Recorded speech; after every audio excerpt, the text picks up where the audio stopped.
আমি আর বাবা একটা অফিসিয়াল কাজে গিয়েছিলাম ডায়মন্ড হারবার। মেনলি তো গিয়েছিলাম বিডিও অফিসে, কিন্তু এখানে তো অফিসিয়াল কাজ একটা জায়গায় মেটে না, তো তারপরে আবার যেতে হলো এসডি অফিস। আর এসডি অফিসটা একদম ডায়মন্ড হারবারের নদীর ধারে, তো এখানে দারুণ হাওয়া।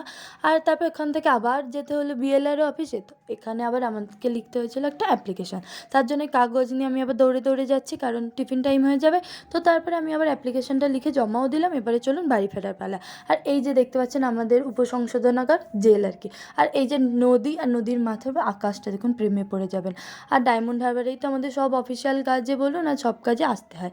এই যে লোকজন দৌড়েছে না, অন্য কাজে না, ওরা হচ্ছে গিয়ে ট্রেন ধরতে যাচ্ছে। তারপরে বাবা এখান থেকে পেয়ারা কিনে নিল, আর আমিও বিস্কুট কিনে নিলাম। তারপরে অটোতে উঠে পড়েছি। আর যেহেতু ছিল উল্টোরাও, দেখতে তাড়াহুড়ো ছিল। আর এদিকে দেখুন রোদে মুখটা পুরো পুড়ে গেছে, সাথে মাইগ্রেনের ব্যথা, উফ। আর এদিকে তারপরে ছোটোবেলার মতো খাল দেখতে দেখতে বাড়ি ফিরছে। আর এটা হচ্ছে গিয়ে আমাদের এখানকার মেডিকেল কলেজ। আর এই যে মহারানী এখানে আমাদের জন্য অপেক্ষা করছিল আমরা ঢোকার আগে, যাতে ও ঢুকতে পারে, এই আর কি।